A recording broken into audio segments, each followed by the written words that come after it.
Sziasztok! Ez itt a Sistergő Vlogmas, és a mai alkalommal Orsi hozott nekünk egy nagyon jó receptet.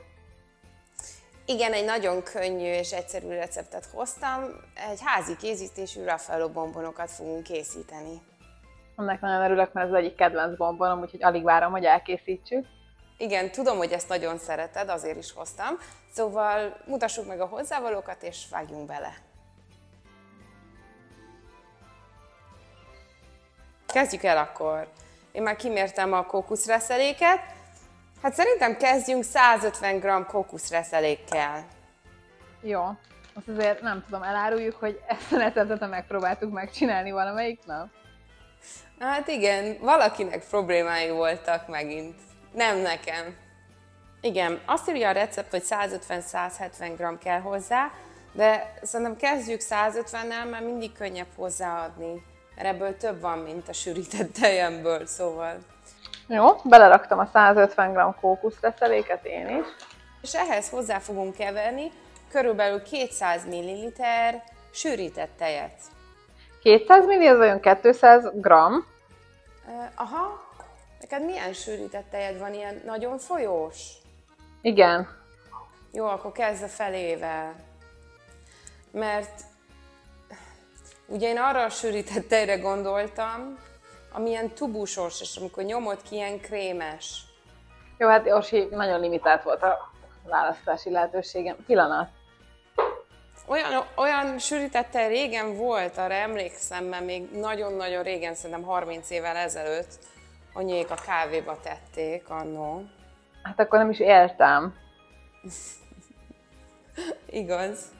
Már megmutatom, nézd, tehát ez ilyen sűrű. Ilyen nagyon lassan folyik. Akkor figyelj, belerakok egyelőre mennyit? 120-at?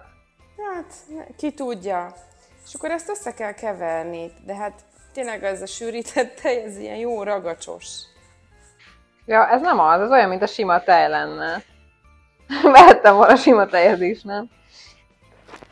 Ennyi erővel. Na mindegy, aki ezt csinálja, az próbálja olyat keresni, amilyen tubusban van, mint a fogkrém, úgy nézett ki annó.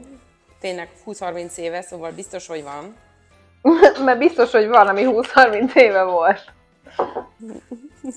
Hát itt van, tehát itt lehet kapni ezekbe a konzervekbe. Ez is összeragadt egyébként. Na majd, ha egyszer hazamegyek, akkor körülnézünk együtt. Nem tudom, hogy rakjak-e még bele. Hát rakok még egy kicsit darabos. És akkor ez itt szépen összeáll, jól összeragad. Jó, tehát az én sűrített tejem alapból már édesített, szóval én nem fogok hozzátenni semmi cukrot, de nem tudom, te mit használsz.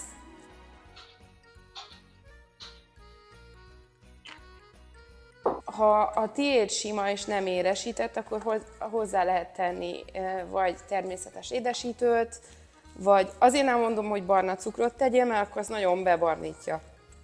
Aha, akkor sima cukrot rakjak? Vagy porcukrot, hogy könnyen elkeveredjen és ne darabos legyen.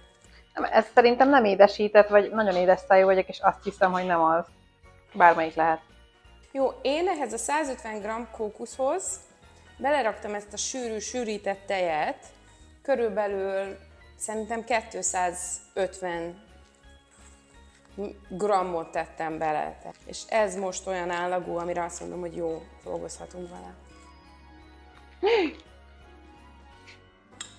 Tehát megmutatom, ilyen nagyon sűrű, könnyen össze lehet nyomni, mint egy gyurmát. Aha, akkor ez nem lesz jó szerintem. Nem tudom, mi a baj. Hát az, hogy az nem ragad úgy össze, a tiéd ez túl folyós. Még azt lehet, hogyha nem tettél bele cukrot, hogy te kikavarsz vajat cukorral, és ahhoz adod, de már elég sok tejet hozzáadtál. Tehát ez, hogy soha semmi nem sikerül nekem úgy, ahogy kéne.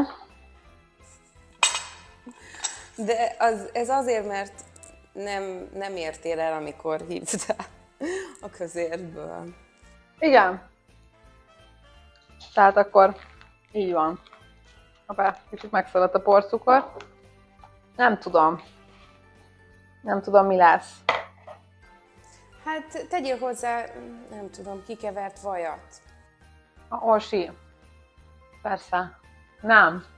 Olvasztott csokit, olvasztott csoki, fehér csokit. Nincs csokim, de miért gondolod, hogy vannak ilyen dolgaim? Jó. Akkor megmutatom, hogy mit kell csinálni ezután. Tehát most már csak végül is vannak ezek a szép pucolt manduláim, és akkor fogunk egy evőkanálnyit, és így a közepébe belehelyezzük, és szép kis golyót formálunk köré. Most nagyon ideges vagyok, mert nagyon izgatott voltam, hogy raffálót fogok enni. Nem fogok raffálót enni ma sem. Ha megvan minden hozzávalónk, akkor tényleg nagyon gyorsan elkészül, és egy kis szép vendégváró desszert. Szuper! Ma is ügyes vagy. Tehát belerakom.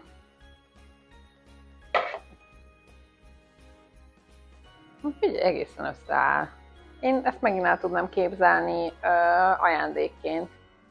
Igen, ajándékként is mondjuk tényleg, hogyha meghűlt, kicsit megdermedt a hűtőbe, akkor jobban be tudjuk ezeket csomagolni.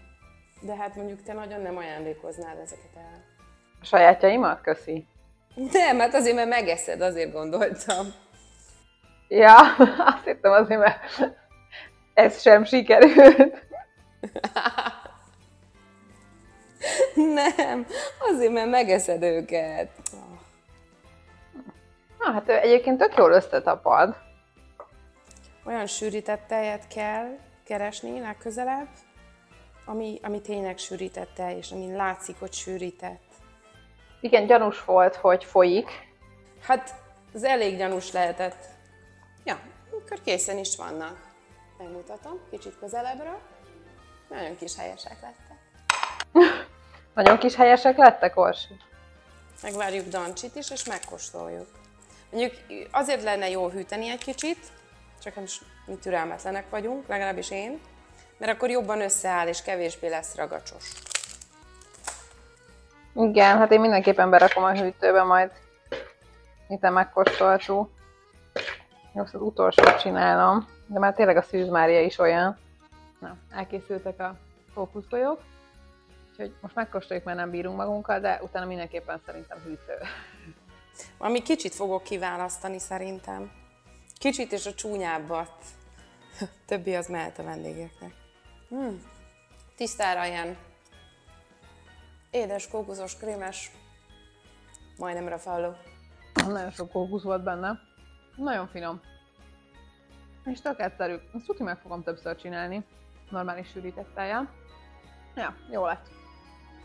Ez volt már a sistergő. Reméljük, hogy tetszett nektek a recept. És ha tetszett, akkor ne felejtsetek el lájkolni, kommentálni, illetve feliratkozni a YouTube csatornánkra. További kellemes karácsonyi készülődést kívánunk! Sziasztok! Sziasztok!